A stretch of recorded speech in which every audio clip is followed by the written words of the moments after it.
Ahora oficialmente que Dios les bendiga a todos porque vamos pues ya a comenzar a transmitir. Espero que todas las personas que todos los domingos reciben la palabra del Señor que predicamos aquí desde Guaynabo, Puerto Rico, que puedan ser edificados en el día de hoy. Un saludo especial al pastor Robay de Argentina, que todas las semanas está al tanto de la palabra que predicamos. Al pastor de Chile, de la iglesia haitiana, que también están siempre pendientes a que los mensajes lleguen, y aquellos que en otros países reciben la palabra del Señor y la comparten en sus congregaciones. Hoy quiero invitarlos a que usted vaya a buscar la palabra del Señor. Puede estar en pie en reverencia a la palabra y busque en la epístola de Hebreos.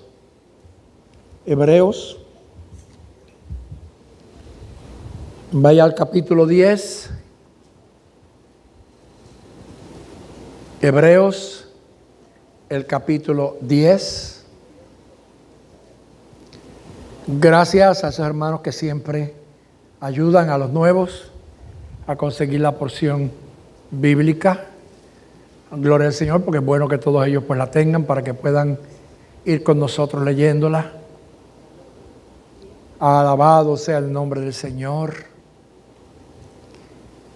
Mientras la consiguen, damos gracias al Señor por Jorge Rondón, que se ha aliviado bastante de la operación que le hicieron de próstata y está aquí hoy muy bien.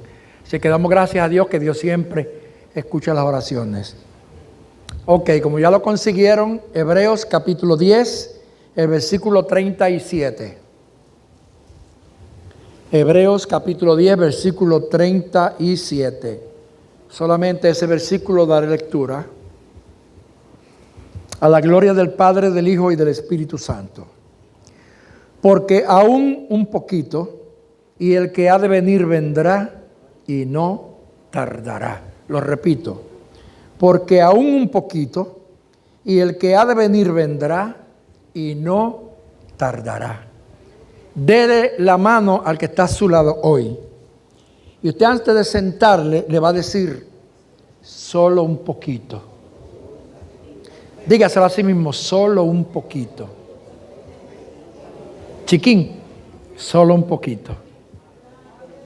Lizaida, solo un poquito. Herbert, solo un poquito. Consuélese en esas palabras. Puede sentarse. Hace precisamente casi un año que yo utilicé parte de este versículo en un mensaje que le puse por tema, no retrocedas. Pero he estado motivado durante esta semana a hablar nuevamente de la venida del Señor. Porque, como yo he dicho en repetidas ocasiones, en el tiempo en que nos ha tocado vivir, el regreso de Cristo a buscar la iglesia ha pasado a un término olvidado. La mayor parte de los predicadores que hoy en día predican la palabra se dedican el tiempo en hablar de pensamientos positivos, en hablar de prosperidad, en hablar de las cosas, de las añadiduras, pero no hablan del reino de Dios. Y cuando me refiero al reino, no me refiero a este que la gente está predicando, porque aún hay predicadores que dicen que ya estamos en el reino. Si este es el reino, ¿qué más podemos esperar? Porque aquí todavía el león se come a la oveja. Y todavía aquí la serpiente muerde y mata. Y la Biblia del reino que me habla a mí, me dice que el niño jugará en la cueva de la aspid. Y me dice que el león y el cordero pastarán. Y la palabra pastarán es que el león comerá pasto, no comerá más carne. Ese es el reino. O sea, en el reino la furia satánica será amarrada con Satán y entonces el mundo tendrá un privilegio de vivir por un periodo de tranquilidad y de paz donde los hombres vivirán al grado que la Biblia dice que el niño que muera morirá de 100 años. Así que yo soy niño todavía. Porque si a los de 100 años todavía le llamaran niños en el reino, mire qué maravilloso será eso. Gócese hoy. Solamente espere un poquito. Así es que yo entiendo que es necesario que la iglesia que dice que va para el cielo vuelva otra vez a darle importancia al mensaje del arrebatamiento de la iglesia. Yo creo que es hora de que la iglesia se prepare para irse a vivir con el Señor en el cielo. Yo quiero dar una introducción porque, mire, a ciencia cierta, nadie sabe quién fue el que escribió la epístola de los Hebreos. Algunos piensan que la escribió el apóstol Pablo.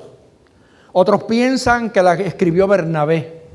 Otros piensan que la escribió Apolos, que eran gente que tenían conocimiento y tenían una profundidad en la teología de ese tiempo. Pero a ciencia cierta, ningún teólogo, ningún exégeta puede asegurar quién la escribió. Ahora, lo importante dentro de esta epístola no es quién la haya escrito, sino el contenido profundo que presenta esta epístola de Hebreos, cuando resalta en todo el libro la persona gloriosa de nuestro Señor Jesucristo. Si usted se pone a mirar el libro de Hebreos, el escritor pone a Jesús por encima de todos los ángeles. El escritor de Hebreos pone a Jesús por encima de Moisés. Porque como usted ve, es dirigida a los hebreos. Los hebreos es el idioma que hablan los judíos de Israel. Por lo tanto, el libro fue dirigido a ellos, al pueblo cristiano judío. Pero el escritor de este libro, él se preocupa por hacerle ver a los judíos, a los israelitas, a los hebreos, que por encima de los ángeles, de los arcángeles, de los querubines, de los serafines, de los mensajeros, hay alguien que se llama Cristo. Y que por encima del caudillo, respetado y adorado por el pueblo de Israel, como el hombre que le dio la ley, Moisés, que por encima de Moisés está Cristo. Yo creo que este es el primer dato que tú y yo, como cristianos del último siglo, que estaremos en esta tierra, debemos de aprender que por encima de los pastores hay alguien que se llama Jesús. Que por encima de los supuestos apóstoles hay alguien que se llama Jesús. Que por encima de los gobiernos de la tierra hay alguien que se llama Jesús. Que por encima del Papa de Roma está Jesús. Y que la mirada de la iglesia no debe estar puesta en la figura que ocupen los hombres, ya sea porque sean teólogos o ya sea porque sea gente que tenga una posición alta en los gobiernos. El enfoque de la iglesia que va para el cielo debe ser la persona de nuestro Señor Jesucristo. Yo decía los otros días en Atlanta, Georgia, donde yo me encontraba predicando en un congreso misionero, donde habían muchas congregaciones, miles de personas, y yo con dolor en el alma, en uno de los mensajes, estaba diciendo que hace un tiempo atrás se hizo un estudio y se descubrió que lamentablemente alrededor del 70% de los mensajes que hoy se predican en los templos no contienen la persona de Jesús. Y esto es algo muy vergonzoso. Saber que la gente se llena de YouTube, que se llenan de diccionarios, que se llenan de informaciones que dan los comentarios bíblicos, y muchas veces se pasa una hora dándole a la gente una terapia.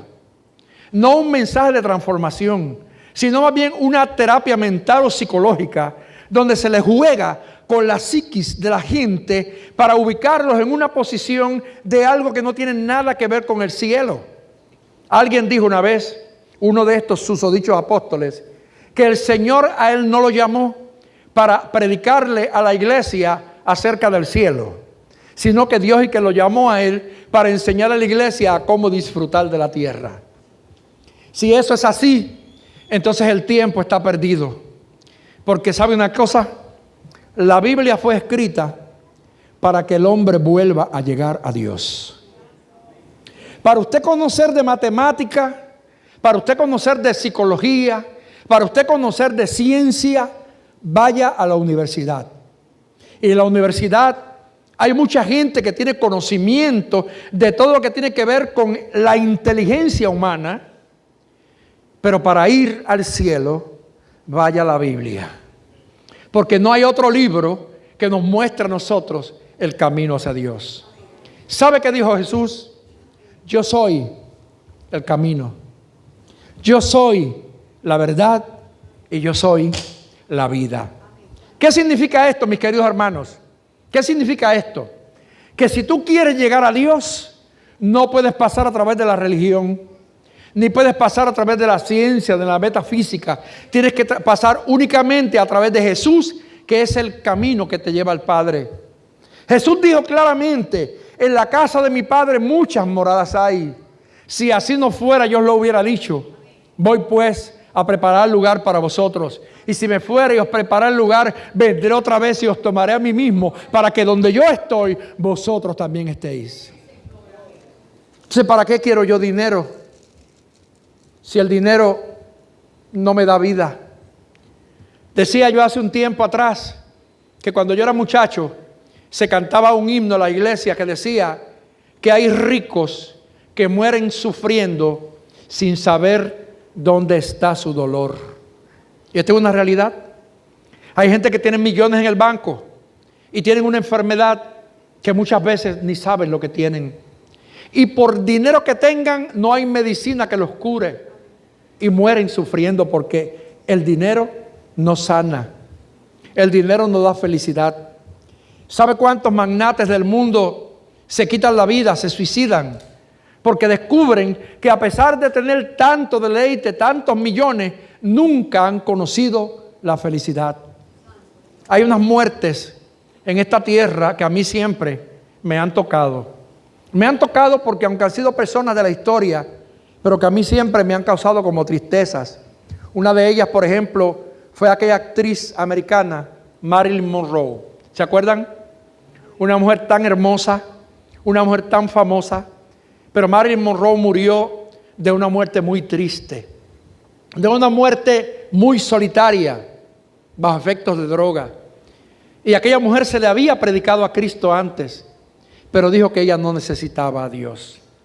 Y tristemente luego que ella murió, alguien que estaba cercana a ella, que era de las personas que le ayudaba hasta vestirse, dijo que ella había dicho que nunca había conocido la felicidad. ¿De qué le valió la fama? ¿De qué le valió la gloria?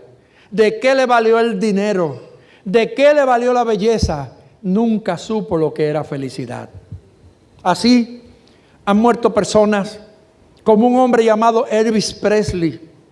Elvis Presley, un cantante famoso que prácticamente fue el promotor del rock. Pero ¿saben la historia de Elvis? Elvis era hijo de pastor y era un hombre que cantaba en la iglesia, que tocaba la guitarra y glorificaba a Dios con aquella voz hermosa que ese hombre tenía. Todavía se conservan cánticos de él. Uno de ellos, de los más distinguidos, que se canta en muchos países todavía: solo habrá paz en el valle. ¿Recuerdan? Solo habrá paz en el valle. Ese lo cantaba Elvis Presley. Y mire qué triste, mire cómo murió Elvis Presley. ¿Acaso la fama? ¿Acaso la guitarra? ¿Acaso el rock? ¿Acaso las drogas? ¿Acaso el dinero le dieron cielo? No. ¿Por qué razón? Porque la base para tú llegar al cielo no se encuentra en la fama, ni en la gloria, ni en el dinero, ni en el conocimiento humano. Se encuentra aquí, en la palabra del Señor, que es la carta que Dios nos envió como la brújula para que nosotros podamos volver a Él. Así que lamentablemente el mundo de hoy se ha desenfocado del camino recto y de la única verdad que nos lleva a Dios, y han puesto la esperanza en muchas cosas, incluyendo a la iglesia. A muchos que se llaman cristianos y que adoran y que van al templo. Pero sabe, yo estoy bien seguro que si la iglesia de hoy supiera el momento en que vivimos, estuviéramos en otra actitud. Yo decía el martes en el estudio en Humacao con dolor en mi alma: si suena la trompeta esta noche, que mucha gente se va a quedar. ¿Por qué razón?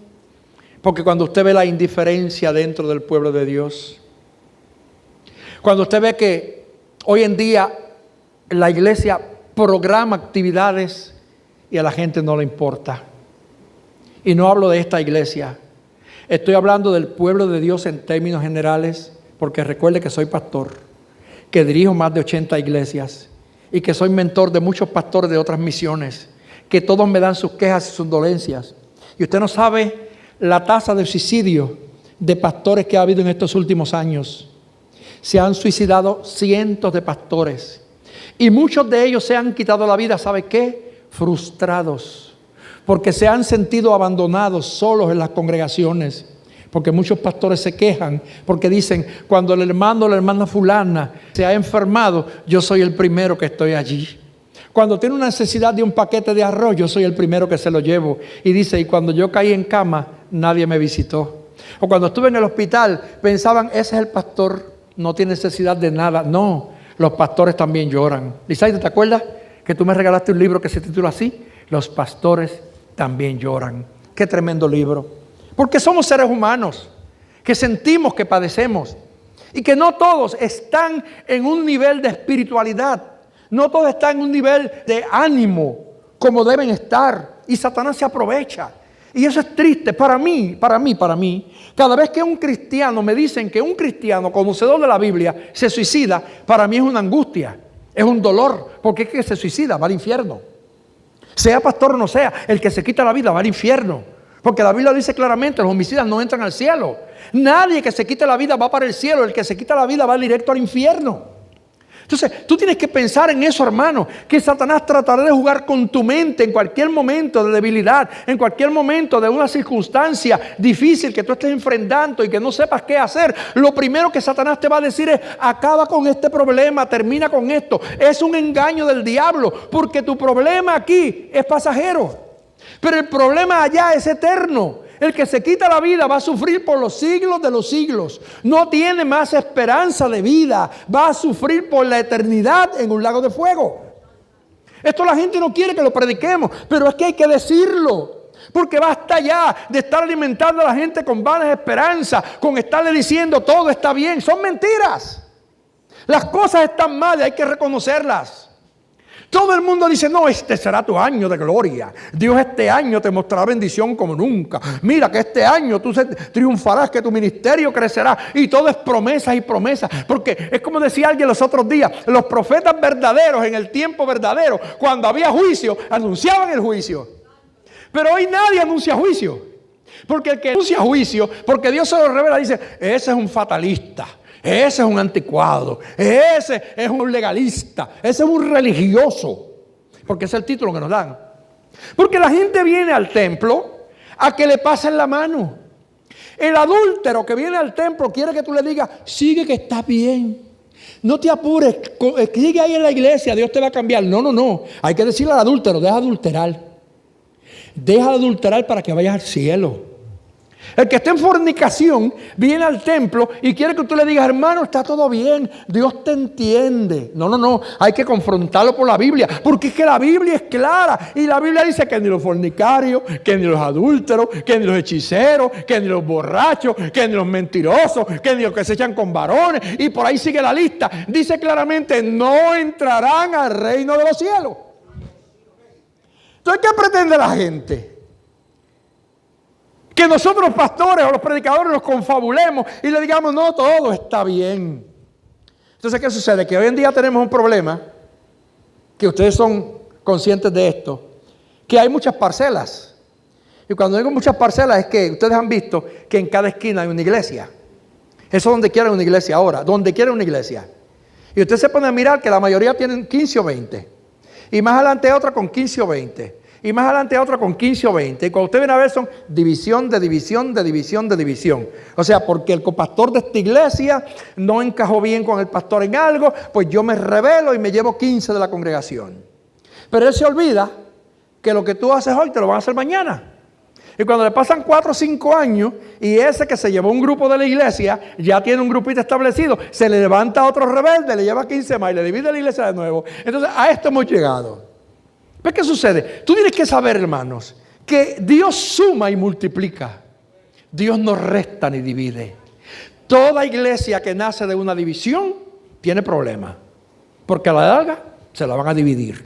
Porque lo que tú siembras, cosechas. Eso es así. Así que la hora ha llegado en que la iglesia del Señor tiene que entender que tenemos que volver a predicar la santidad, que tenemos que volver a la verdadera adoración, que tenemos que volver a la verdadera oración, que tenemos que volver al verdadero culto, el que entrona a Jesús.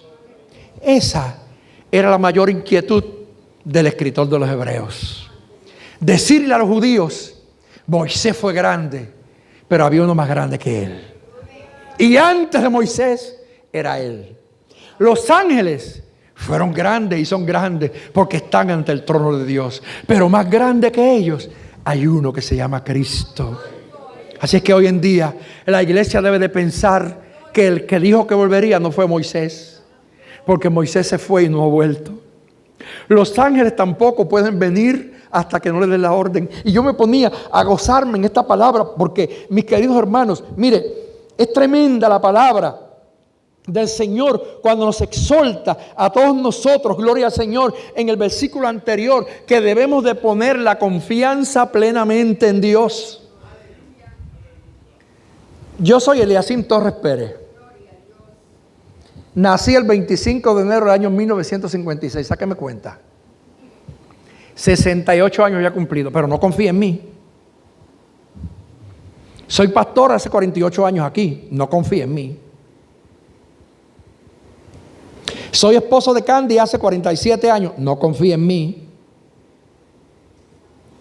Y usted dirá: ¿qué disparate está diciendo el pastor? No. Lo que pasa es que la Biblia dice que es maldito el hombre que pone la confianza en el otro hombre. Por lo tanto, tú tienes que saber que cuando tú confías en el hombre, dejas de confiar en Dios. Entonces, si tú confías en Dios, aunque el hombre te falla, tu confianza estará firme. Pero si tú confías en el hombre, cuando el hombre te falla, entonces te pones fluctuante. Porque el pastor me falló, porque el diácono me falló, porque la misionera me falló. Confía en Jesús. Por encima de todo, confía en Él. Usted sabe que hace tantos años que yo nací y yo todavía soy cristiano. Todavía soy cristiano. Y no me arrepiento de ser cristiano. Y cada día que amanece y veo el sol, digo: qué bueno que yo soy cristiano. Mire, yo llevo 3 días trabajando en mi terreno. Usted sabe que yo soy agricultor innato. Y llevo 3 días sin parar, desde por la mañana hasta por la noche. Deshierbando a mano, porque yo deshiervo a mano. Sentado en un banquito que lo arrastro y ahí, deshierbando. Y a veces ya como que no puedo casi más y digo: hasta allí. Y llego un poquito más y cuando llego hasta allí como que digo: no, hasta allí. Y como, no, y estoy tan cansado, hasta allí, pero después me paro un chipito y no, hasta allí. Hasta que yo no llegue a la meta, yo no me voy a parar. Entonces, ¿qué sucede? Que yo doy gloria a Dios por la mañana y digo: Señor, si yo todavía puedo hacer esto, que veo gente más joven que yo que no se puede doblar, que no pueden ni agarrar un pedacito de pasto porque tienen una artritis que los está matando, y yo con osteoporosis, con osteogenia, con artritis degenerativa, con trasplante de hígado, que si con diabetes, que si con todo lo que llaman por enfermedad. Bueno, los otros días Candy y yo fuimos al médico y el doctor de Candy le cambió el nombre. Candy, no te estés malo, pero es verdad porque Coqui también se lo cambió, el mismo médico. Y le dijo: no, tú no te llamas Cándida Marín, te llamas Cándida Dolores. Y le dijo: cuando se te quiten los dolores, entonces yo te llamo Cándida Marín. Entonces es verdad. Y díganme aquí si hay alguno que no le duele algo. A todo el mundo le duele algo. Pero ¿sabes qué es la diferencia? Que cuando tú tienes a Jesús en tu corazón, Él te da la fuerza para sobreponerte a los dolores. Él te da la fuerza para sobreponerte al desánimo. Y el desánimo es el peor enemigo que tiene la iglesia de hoy. ¿Sabe cuántos cristianos están retenidos por desánimo? Se le pega un desánimo y no caminan. Hoy yo te invito a que falta un poquito. Solo queda un poquito. Y ese poquito hay que aprovecharlo. Levántate en fe. Y en el nombre de Jesús, reclama tu posición de vencedor. Y comienza en el día de hoy a decir: a partir de hoy, yo voy a mí. Y voy a mí en el nombre del Señor. y me voy a echar encima los problemas. Y me voy a echar encima. ¿Se acuerdan de la película El progreso del peregrino? No soltaba aquel fardo que lo llevaba en la espalda. Y subía hasta que llegó a la presencia del Señor. No será fácil, pero será posible en el nombre de Jesús. Mire bien, este versículo de hoy surge después de el escritor exhortar a los judíos para que tengan paciencia haciendo la voluntad del Señor. Y él le dice claramente una palabra importante, y yo voy a tratar de descifrar en el español nuestro ese versículo, empezando por lo que dice aún. La palabra aún, que usted y yo la pronunciamos a cada rato, es sinónimo de la palabra todavía. Pero aún el significado que nos quieren enseñar es hasta un tiempo determinado. Eso es lo que significa la palabra aún. Aún o todavía. Hasta un tiempo, escuche, determinado. Así que la parte más importante de la frase, del significado, es determinado. Porque determinado significa algo que ya en un preciso momento fue determinado. No por determinarse, sino que ya fue determinado. Aún. Y después dice un poquito. Y el escritor utiliza lo que se conoce en español el diminutivo. El diminutivo, que es cuando algo se le pone como más pequeño. No dijo todavía un poco, sino que él dijo todavía un poquito. Lo que indica, mis queridos hermanos, que el escritor de Hebreos está entendiendo claramente la brevedad del tiempo al que él se refiere. No dice aún poco, dice aún un poquito. El escritor estaba consciente de que esta carta sería para muchos tiempos y más para nosotros. Yo no soy judío ni tú tampoco en cuanto a sangre, pero somos la iglesia del Señor, que esperamos el rapto de un momento a otro. Y después dice, aún un poquito, el que ha de venir, escuche bien, y vuelva, estamos en una clase de español, el que ha de venir. Y la forma en que se presenta esa declaración nos está diciendo que es una declaración absoluta. Y algo que es absoluto es diferente de algo que es relativo. Porque lo absoluto es como es y no cambia. Lo relativo es aplicable de diferentes formas y es cambiable. Pero cuando él dice el que ha de venir, está mostrando una determinación absoluta. ¿Sabe qué? Que no hay quien impida que Cristo venga. Cristo va a venir. ¿Cuántos lo creen? El que ha de venir, y ahora él dice, vendrá. Vendrá. Y vendrá es la consumación del hecho declarado. A un tiempo determinado. Poquito, brevedad del tiempo. El que ha de venir, determinación absoluta. Vendrá la consumación del hecho. Y después dice, y no tardará. Me voy a apagar un poquito ahora en esta última parte, porque cuando se habla de no tardará, se está haciendo lo que en español se conoce como una aseveración o afirmación o acerto o confirmación. Ahora, yo voy a hacer una diferencia entre lo que se conoce como la palabra tardanza. Todos aquí saben lo que es tardanza, ¿verdad? No lo saben. ¿Cuántos aquí han llegado tarde a la iglesia? Levanta la mano. Todos los que han llegado tarde al culto. Alguien saben y no lo levanta la mano. ¿Cuántos han llegado tarde a su trabajo? ¿Alguna vez? ¿Cuántos llegaron tarde a la escuela? ¿Verdad que sí? ¿Y sabe qué pasa? Yo no sé ahora, porque yo no soy de este tiempo. ¿De qué clase yo soy? De los baby boomers. Yo soy baby boomer, ¿verdad? Y tú también, ¿verdad? Entonces después vienen los millennials. ¿Esos son los de ahora? ¿Cómo son los de ahora? Porque no es como que le cambian el nombre. Después de los baby boomers vinieron, qué sé yo, los millennials, qué sé yo, ¿cómo se llama ahora? ¿Los qué? ¿Los qué? ¿Quénis? Ah, los X. Jesús santísimo. O sea, después de los millennials, los X, que ni son de fun ni son de fa. Porque ahora ya usted sabe que hasta en los registros demográficos cambiaron las leyes y ahora usted va a inscribir un muchacho, no dice sexo masculino, sexo femenino o sexo X. O sea, que el papá o la mamá van a poner una X si quieren que el niño después decida si es hembra o si es varón. Así estamos, así estamos. La X me asusta a mí. Entonces, pues, ¿qué sucede? Después llegaron los millennials, ¿verdad? Pero en la época de los baby boomers, como yo recuerdo que las maestras, Elizabeth es maestra, hermana Eunice es maestra, y aquí yo no sé cuántos más son maestros, pero miren, todos los maestros tenían un registro, y en ese registro se pasaba lista en aquel tiempo. Entonces, la maestra se sentaba en el escritorio, tenía el registro abierto, y el que llegaba tarde le ponían una rayita así como de malo, que era tardanza. Significaba tardanza, o sea, llegaste después de la hora de llegada. Lo hacías 2 veces, ¡pam! A la tercera vez que tenía una tardanza, en aquel tiempo, la contaban como una ausencia.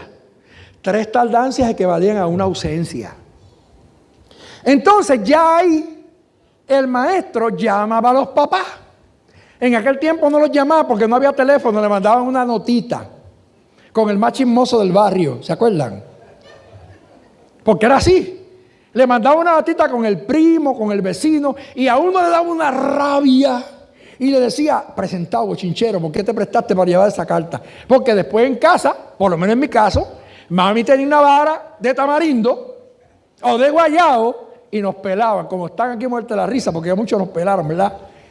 Manamesi, ¿usted le dio muchas pelas a Edgardo o no? Yo creo que Edgardo fue privilegiado, ¿verdad? Manamesi es una mujer muy buena.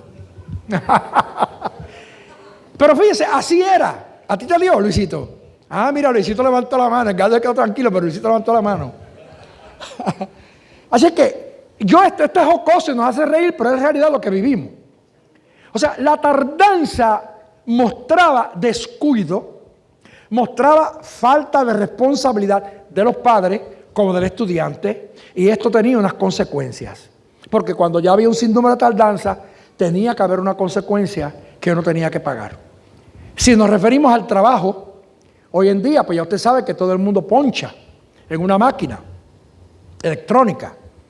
Ahora, si usted llega fuera de tiempo y poncha tarde, le van a dar lo que llaman hoy en día en el buen español un warning. Un aviso, ¿verdad? Y te dan 2, y te dan 3, y ya al tercero te van a descontar de tu salario porque te van a quitar por las horas que no trabajaste. Te van a dar una reprimenda y muchas veces hasta puedes perder el trabajo si lo haces consecuentemente. Porque la tardanza significa que no es una persona responsable. Eso pasa en la escuela, en el trabajo. Ay, Dios mío. Yo voy a tener que comprar un registro y ponerlo aquí en el altar. ¿Y qué haría yo entonces? ¿Empezar a dar warning? No puedo porque me votan después de 48 años, me votan de la iglesia. Porque la vida es así. O sea, la gente hoy en día le acepta la corrección al maestro. Le acepta la corrección al jefe. Pero Dios libre que el pastor lo corrija. Porque si el pastor, que es el que vela por tu alma, te corrige o te dice esto está mal, lo primero que hace es que te enoja y cambias de iglesia. Por lo que te dije ahorita, porque hay muchas parcelitas. Entonces, no, el cristiano hoy tiene que aprender que cuando un pastor te corrige es porque te ama. Cuando un pastor te dice lo que estás haciendo no te conviene hacerlo, es porque te ama. No quiere que te pierdas. No quiere que pierdas el tiempo en la iglesia. Gloria a Dios. Yo le doy gracias al Señor. ¿Sabe por qué? Porque yo fui miembro de la iglesia hasta los 20 años. Pues después de los 20 ya yo no fui más miembro de la iglesia, sino pastor. Pero gracias a Dios que en 20 años nunca me echaron disciplina. Pero creo que nunca me la gané, porque me portaba siempre bien. Ahora, lo importante aquí, hermanos, es saber que todos los que nos congregamos en la iglesia tenemos una misma esperanza. ¿Sabe qué es? Dejar este templo vacío. Yo quiero pronto dejar este templo vacío. Porque yo espero pronto que el deseado de las naciones, aleluya, haga su aparición allá en el cielo. Como decía aquel cántico, no sé si es por la noche, no sé si es el cantío del gallo, no sé si es en la madrugada, pero de un momento al otro sonará la trompeta. ¿Y sabe qué? Falta un poquito. Y el que ha de venir, vendrá y no tardará. Y terminando el pensamiento de lo que es esa tardanza, no tiene nada que ver con lo que yo he explicado. Lo que dice la palabra ahí, no tardará, no tiene nada que ver con las tardanzas que le he explicado de escuela, de trabajo. No. Porque en la relación con Dios y con lo espiritual, la Biblia es bien clara. Y es que ese tipo de tardanza que nosotros vemos aquí las podemos corregir. Pero cuando dice no tardará, significa que Él vendrá a la hora determinada por el Padre. ¿Sabes qué? Estés tú preparado o no, Él vendrá. Vivas tú en santidad o en pecado, Él vendrá. Estés listo o no, Él vendrá a la hora indicada. Yo me puse a mirar cómo es que Mateo, en el capítulo 24, versículo 36, mire lo que dice. Pero del día ni la hora nadie sabe, ni aun los ángeles de los cielos, sino solo mi Padre.